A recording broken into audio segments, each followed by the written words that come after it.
This is it, guys. This was revenge. The Montreal Canadiens have exercised their demons. They bounced back against what was admittedly, a pretty good loss against the Dallas Stars in the shootout the other day, because Montreal bites right back. A 3-1 victory against Dallas in Dallas.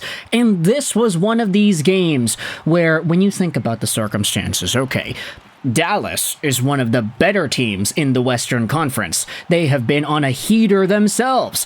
Dallas is 8-2-0 in their last 10. And they found themselves a way to beat Montreal in that shootout all those days ago. You know the Habs have meant business. You know the Habs, they bounced back from that loss against the Stars. They beat Utah, and now they're back in the driver's seat, baby. Montreal defeats Dallas 3-1, and it comes off of a really great comeback.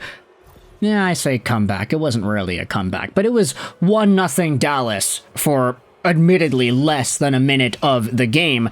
First goal is scored just 3 minutes into the entire contest. It is Jason Robertson taking advantage of a Josh Anderson turnover. Demidov throws it towards the goal. The rebound kicked out by Dobes, and there is Robertson on the doorstep to put it into the open cage. 1-0 Dallas, but all it takes is, what is that?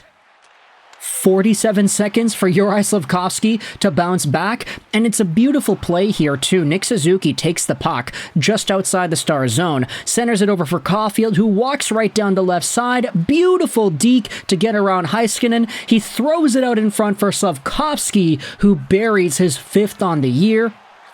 Suzuki with his 31st assist on the season, Caulfield with his 19th, and it is a 1-1 game. Next goal scored is in the third period.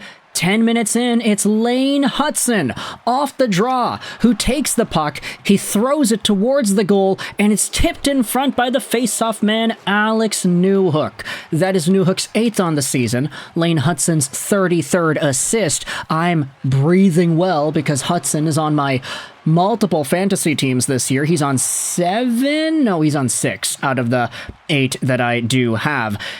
And I was like, yeah, I kind of want some points out of this guy. Please, give us some points. He was already a -1 from the J-Rob goal earlier in the frame, but Hutson gets himself a primary assist on this Newhook goal. Joel Armia then scores the empty net with 17 seconds left. Dallas started to really take control in that third period with possession and with shots. They outshot Montreal 11-4 in the final frame, but Jakub Dobes stands tall. In this game against the Dallas Stars, he made 32 saves on 33 total shots against, good enough for a .970 save percentage. A .970 against another one of these Stanley Cup finalist teams. Jakub Dobes only plays well against cup-caliber teams, and he only wins, too. The guy hasn't had a loss yet as a member of the Montreal Canadiens, and maybe that's going to change because I already made that claim. Maybe the next start he gets lit up, 5 goals against or whatever. He has a dud stinker game. But for right now, he beat the Florida Panthers with a shutout, the recent Stanley Cup champion Florida Panthers, by the way. He beat the Colorado Avalanche 2-1 in a shootout. He only let in 1 goal. Another Stanley Cup champion, by the way. He beat the Washington Capitals 3-2 in overtime. Another Stanley Cup champion as of late. Okay, 2018, not really that far back. But 2018 Washington. 2022 Colorado. 2024 Florida.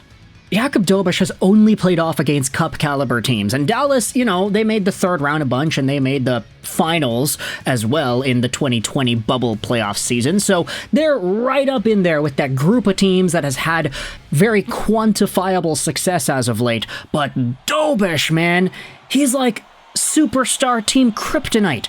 How is he capable of doing this? And he looks so real. He looks so noticeable. He looks so calm underneath that as well. I mean, is it partly due to the fact that the guy has not played a game at home yet? Is it the fact that all of these cup-contending, superstar caliber teams are expecting an easier matchup because it's like, oh, Montreal's playing their AHL guy on the road. Cayden Primo was their normal backup, but now he's down in the AHL because he's not great, and they had to call up the regular AHL guy. This is going to be a walk in the park, guys. No, it's not. All of these teams have had trouble scoring on Jakub Dobes. Washington, Colorado, Florida, Dallas, all at home. Maybe the pressure will get to Dobes when he gets his first start in Montreal. It's inevitable. He's going to get a start with the Montreal team in Montreal, inevitably, right? There's no way he's gonna lose out this spot in the foreseeable future, right? Unless he does get lit up for 5 goals against or whatever consistently. Right now, there's no reason to go out there and doubt Jakub Dobes. And think about it. The Montreal Canadiens went up against a really hot Dallas Stars team that has just started to get everything coming back together. I mean, Jamie Benn's been starting to score again. Matt Duchene is in the mix. They still are missing Tyler Seguin.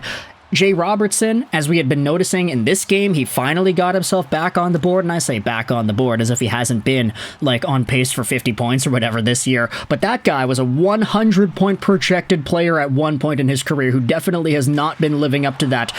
Yeah, I had him in fantasy last year, and even though he was like an 80-point player, the expectation for him was so much higher that he was ultimately seen as a disappointment.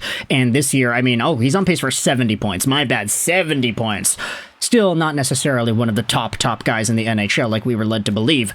Anyways, when it comes to this Dallas Stars team, they have been kind of clicking. You know, everything's there. It's hard to beat Jake Oettinger, but the Canadiens were able to do it as much as they needed to win this game. Oettinger still had a .913 save percentage, but the Habs were in control for a good chunk of it. They didn't have control, I'd say, in a lot of the third period, and there were other moments where, like, for example, the Habs in the second power play unit, they were not really doing all too well. A lot of guys stood out, though. I mean, Juraj Slafkovsky had a really interesting third period. Nice production out of him and Cole Caulfield, of course. Cole looks pretty good. I will never back down from an opportunity to praise my guy, Joel Armia, just acknowledging all the small, subtle details that make his game work at the NHL level. The Habs penalty kill, also very impressive in this one. They killed off 4 opportunities, and they made it look not necessarily easy. I mean, it was still difficult, but it was still there, and they still had a 100% penalty kill rate. The power play, though, 0 for 3 on the night. Not necessarily the best, so definitely some improvement to be had there. But anyways, hey, they won. The Montreal Canadiens took 3 out of a possible 4 points against the Dallas Stars. Non-conference matchup, of course, you know, Dallas in the West, Montreal in the East. Doesn't really matter too much for the standings implication-wise, but Montreal, going up against one of the better teams in the league, had this stint. 2 games ago, they lost in a shootout. Fine. Hey, they weren't going to win every game. But then they come back with a win against Utah, and then they storm into Dallas, take the dub, AAC, Montreal with the dub, Dobes with the victory. Let me know your thoughts in the comment section below. I hope you enjoyed this video. 99, and bye.